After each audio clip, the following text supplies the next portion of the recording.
P T I chairman Imran Khan Lahore میں press conference کر رہے ہیں.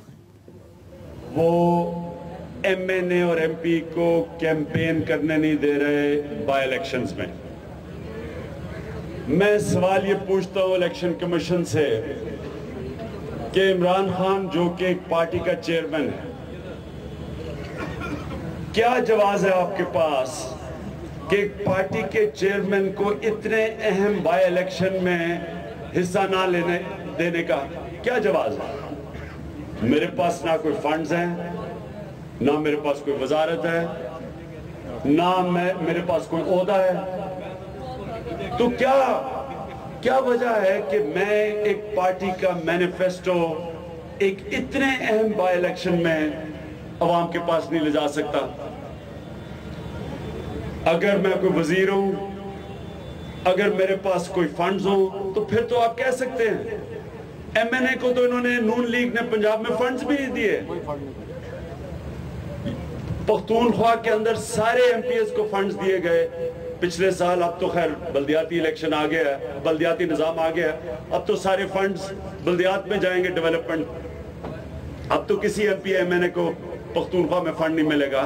لیکن جب تک بلدیاتی الیکشن نہیں ہوئے تھے ہم نے سب کو فنڈز دیے، ساری پارٹیز کو.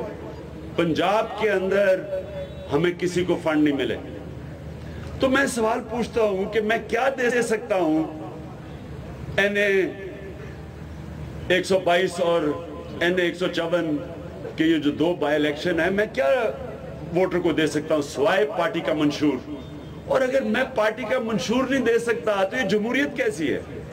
تو ہم انشاءاللہ کل الیکشن کمیشن کے پاس جا رہے ہیں پٹیشن لے کے.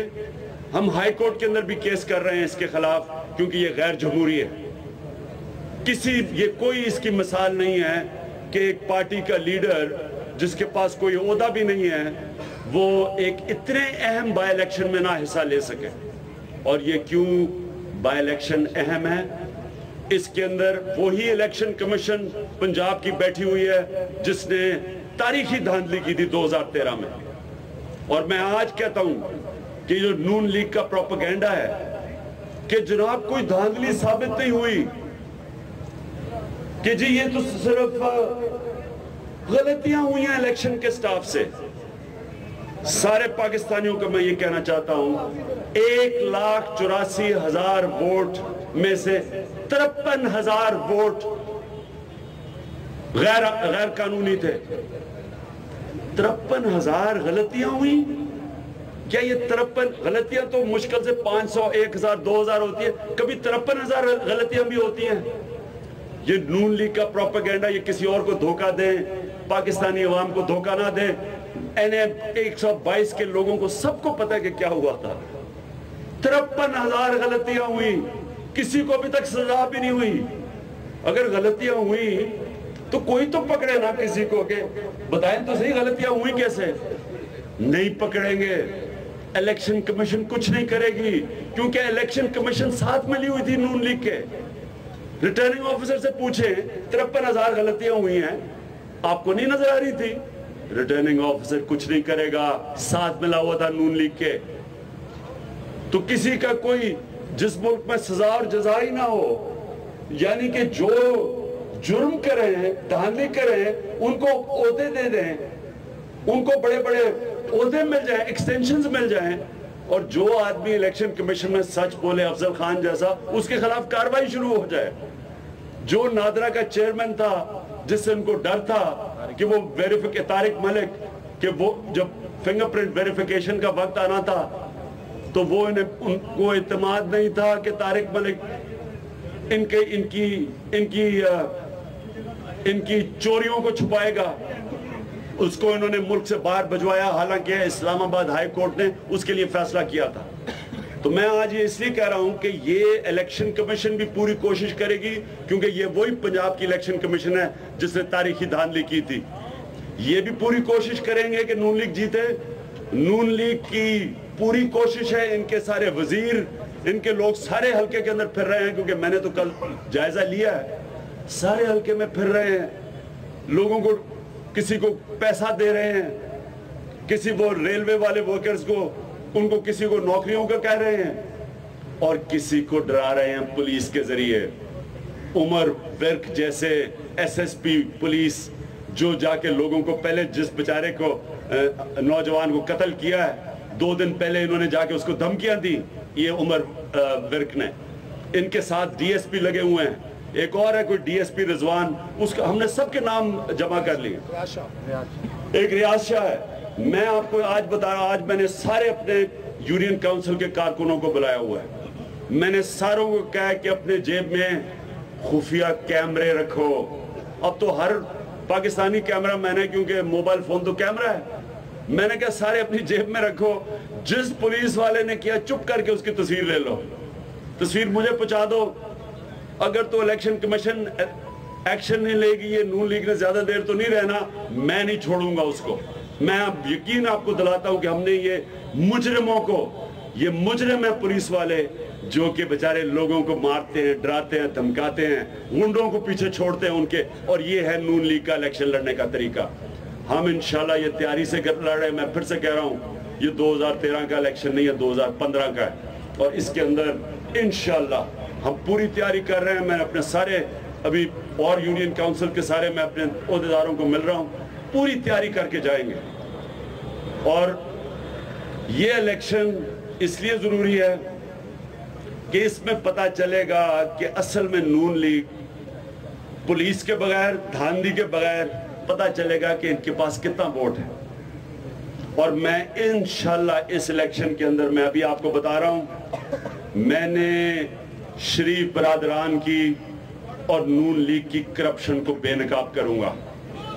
میں انشاءاللہ خاموشی میں انشاءاللہ 4 اکتوبر کو پہلے تو الیکشن کمیشن اسلام آباد اس کے خلاف انشاءاللہ ایک تاریخی جلسہ کریں گے. بڑا جلسہ ہوگا جس کے اندر ہم بتائیں گے کہ ایک الیکشن کمیشن کے اوپر جدھر ساری پنجاب کی جماعتیں کہہ رہی ہیں کہ نون لیگ کے ساتھ ملی ہوئی ہے, وہی الیکشن کمیشن جس کو 21 جماعتوں نے کہا کہ دھاندلی کی, جس کو جوڈیشل کمیشن نے کہا کہ 40 جگہ انہوں نے 40 فائنڈنگز دی الیکشن کمیشن کی, جو غلطیاں انہوں نے کی, جو سارا الیکشن تباہ کیا.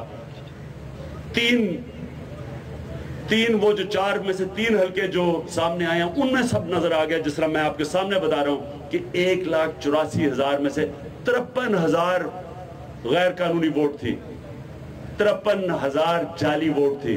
وہی الیکشن کمیشن پھر سے اب الیکشن کروانے جا رہی ہے جو چاہے گی کہ تحریک انصاف ہارے. اس کے خلاف انشاءاللہ اسلام آباد میں 4 اکتوبر کو بڑا جلسہ کریں گے.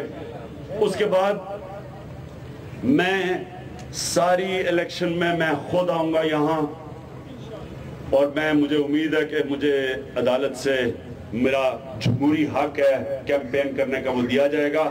میں چن کے نون لیگ کی اب ساری ان کی کرپشن لوگوں کے سامنے لے کے آؤں گا. جو دھرنے میں کسر رہ گئی تھی وہ انشاءاللہ میں یہاں نکالوں گا. نندی پور سے شروع کروں گا, 23 ارب کا پروجیکٹ جو کہ 84 ارب پہ پہنچ گیا, کیسے پہنچ گیا سامنے لے کے آئیں گے. جس میں انہوں نے ایک جو پروجیکٹ ڈائریکٹر تھا, ہارٹی کلچر کا جو پروجیکٹ ڈائریکٹر تھا, جس کو 17 امتیاز بھی دے دیا نندی پور کے اوپر, اس کو پورا بے نقاب کریں گے. LNG کے پورا جو یہ ڈرامہ ہوا ہے LNG کا, اس کا انشاءاللہ پبلک کے سامنے پوری ڈیٹیلز لے کے آئیں گے. انہوں نے جو کسانوں سے پری پول ریگنگ کی ہے, حافظ آباد میں انہوں نے ہمارا جلسہ دیکھا, وہ جلسہ دیکھ کے گھبرا گئے. اس کے بعد یہ پری پول ریگنگ ہے. میں الیکشن کمیشن کو کہنا چاہتا ہوں کہ کیسے نواز شریف نے پیکج دے دیا کسانوں کو. یہ تو جب الیکشن شیڈیول لوکل گورنمنٹ کا اناؤنس ہو گیا تھا, پیکج دے ہی نہیں سکتے تھے. پیکج تو دینا تھا تو بجٹ کے اندر دیتے. تو پیکج دے رہے ہیں 340 ارب کا, اور جب اگر پیکج میں ذرا غور سے دیکھیں تو اس میں سے 9 میں سے 14 چیزیں تو یہ پہلے کیا بیٹھے تھے, لیکن انہوں نے پھر اناؤنس کر دیا پری پول ریگنگ آئی ہے. اس کے بعد انہوں نے ایک اور کام کیا, آدھا جو 340 ارب کا پیکج ہے وہ انہوں نے صوبوں پہ ڈال دیا. اب پختونخوا کا صوبہ ہے, میرے سے پوچھے, ہم تو بجٹ اناؤنس کر بیٹھے, ہمارے پاس تو پیسہ ہی نہیں ہے دینے کے لیے.